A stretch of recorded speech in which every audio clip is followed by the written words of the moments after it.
Our channel. ಇವತ್ತಿಂದ ನಾನು the better me ಪ್ರಾಜೆಕ್ಟ್‌ನ challenge ಆಗಿ ತಗೊಂಡಿದ್ದೀನಿ. ನನ್ನನ್ನು ನಾನು ಉತ್ತಮ ವ್ಯಕ್ತಿಯಾಗಿಸ್ಕೊಳ್ಳೋದಕ್ಕೆ ನಾನು ಈ ಚಾಲೆಂಜನ್ನು ತಗೊಂಡಿದ್ದೀನಿ. ಹಂಗಂದ್ರೆ ನಾನಿವಾಗ ಉತ್ತಮ ವ್ಯಕ್ತಿ ಅಲ್ಲ ಅಂತೇಳಿ ಅಲ್ಲ. ಅಂದರೆ ಒಂದು ಡಿಸಿಪ್ಲಿನ್ ಆಗಿರುವಂಥ ಲೈಫ್‌ನ ನಾವು ರೂಢಿ ಮಾಡ್ಕೊಳ್ಳೋಣ ಅಂತ.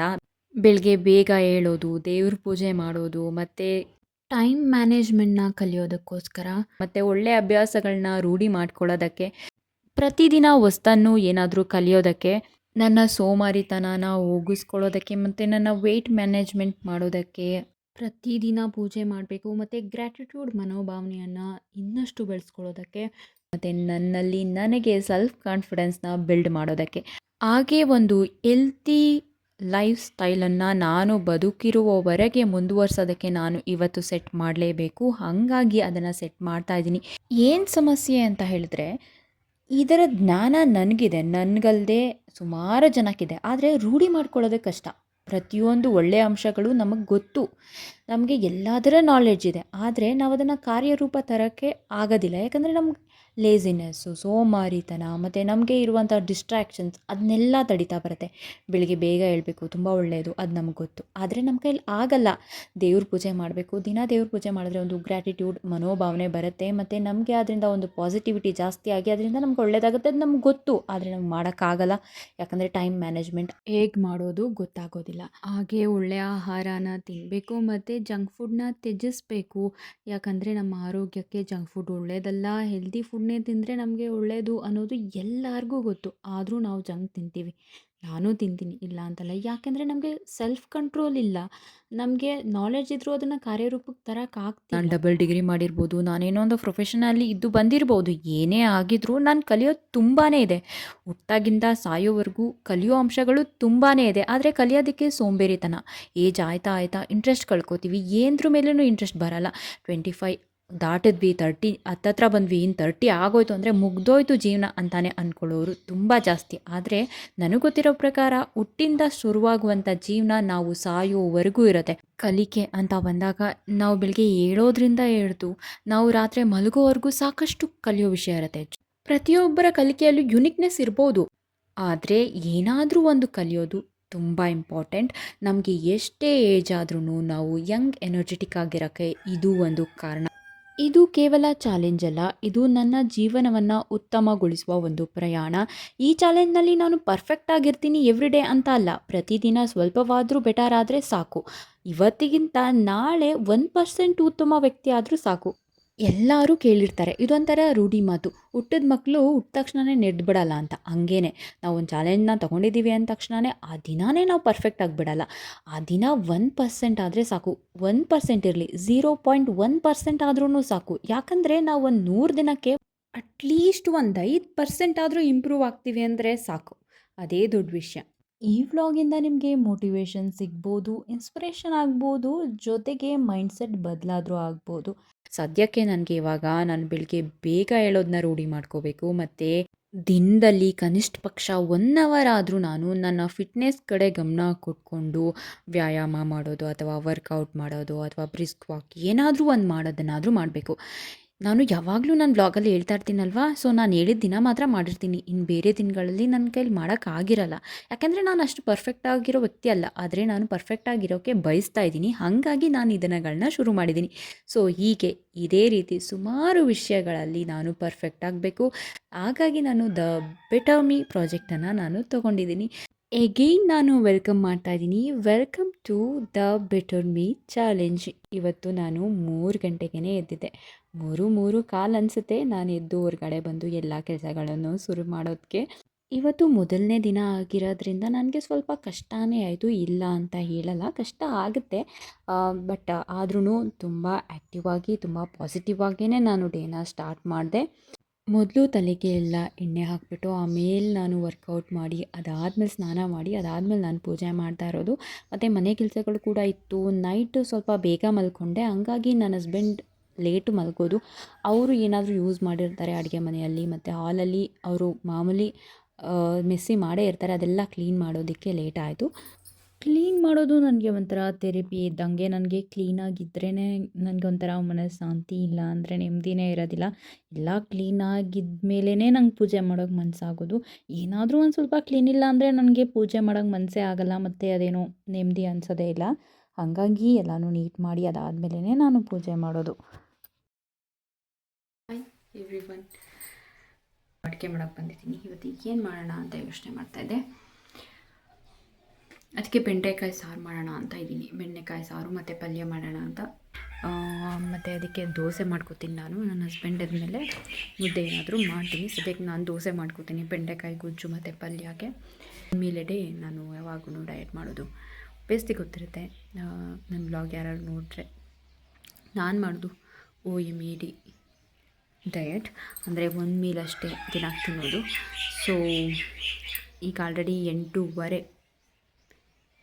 ಆಲ್ರೆಡಿ 8:45, ಇನ್ನೇನು 9 ಗಂಟೆ. ನೀರು ಬಿಟ್ಟಿದ್ದಾರೆ, ನೀರು ಹಿಡಿದ್ಬಿಟ್ಟು ಅಡುಗೆ ಮಾಡಬೇಕು. ಸೊ ಇವತ್ತು 3 ಗಂಟೆಗೆ ಇದ್ದೀನಿ. ಇನ್ನೊಂದು 20 ಡೇಸ್ವರೆಗೂ ನಾನು 3 ಗಂಟೆಗೆ ಹೇಳ್ಬೇಕು. ಹೇಳ್ತೀನಿ ಖಂಡಿತ.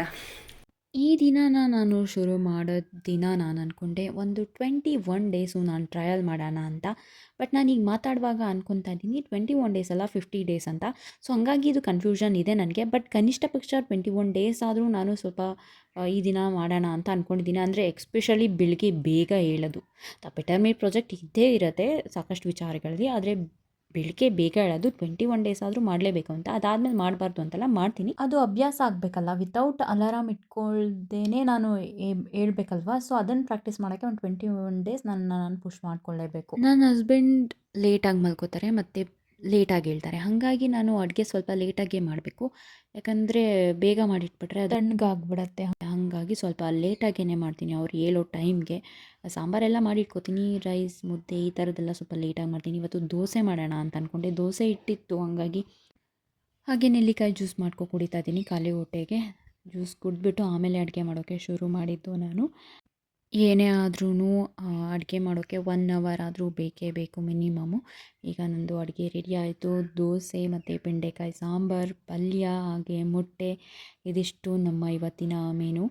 ನಾನು ಆವಾಗಲೇ ಹೇಳ್ದಂಗೆ 1 ಮೀಲ್ ಅ ಡೇ ತಿನ್ನೋದ್ರಿಂದ ನಾನು ಒಂದೇ ಮೀಲ್ ತಿನ್ನೋದು. ಹಂಗಾಗಿ ಇಷ್ಟು ಹಾಕ್ಕೊಂಡು ತಿನ್ನೋದು. ಏನು ಇಷ್ಟು ತಿಂತಾರೆ ಅಂತ ಅಂದ್ಕೋಬೇಡಿ.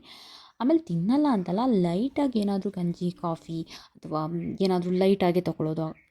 ಹೊಟ್ಟೆ ಹಸಿವಾದರೆ, ಇಲ್ಲ ಅಂದರೆ ಇಲ್ಲ. ಹಾಗಾಗಿ ಬಟ್ ಇದು ಸಾಕಾಗುತ್ತಾ ಅಂದರೆ ಖಂಡಿತ ಸಾಕಾಗುತ್ತೆ. ನನ್ನ ದೇಹಕ್ಕೆ ಸಾಕಾಗುತ್ತೆ. ಯಾಕಂದರೆ ಎವ್ರಿ ಬಾಡಿ ಯುನೀಕ್ ಆಗಿರುತ್ತೆ.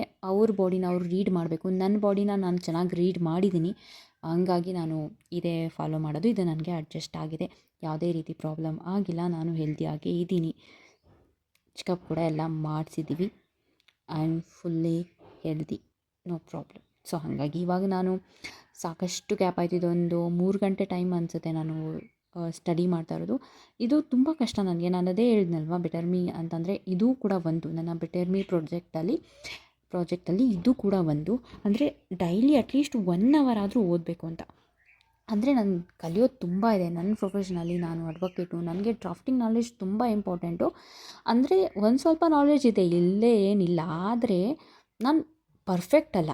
ಪರ್ಫೆಕ್ಟ್ ಆಗಬೇಕಂದ್ರೆ ನಾನು ಓದಲೇಬೇಕು. ಇದರಲ್ಲಂತೂ ಕಂಪ್ಲೀಟ್ ಓದಲೇಬೇಕು. ಮತ್ತು ನಾನು ಅಪ್ಡೇಟ್ ಆಗಿರಲೇಬೇಕು. ಇವಾಗ ನಾನು ಪ್ರಾಕ್ಟೀಸ್ಗೆ ಹೋಗ್ತಾ ಇಲ್ಲ, ಹಂಗಂತ ನಾನು ಅಪ್ಡೇಟ್ ಆಗಿಲ್ಲದೆ ಇದ್ದರೆ ಸರಿ ಹೋಗಲ್ಲ. ಅದು ಮುಂದೊಂದು ದಿನ ನಾನು ಪ್ರೊಫೆಷನ್ಗೆ ಕಮ್ ಬ್ಯಾಕ್ ಮಾಡಬೇಕು ಅಂತಂದಾಗ ನಾನು ಈ ಥರದ್ದೆಲ್ಲ ಅಭ್ಯಾಸಗಳು ಇಟ್ಕೊಂಡಿದ್ರೇ ಸಾಧ್ಯ. ಇಲ್ಲ ಅಂದರೆ ನಾನಲ್ಲಿ ಸಕ್ಸಸ್ ಆಗೋಕ್ಕೆ ಆಗೋದಿಲ್ಲ.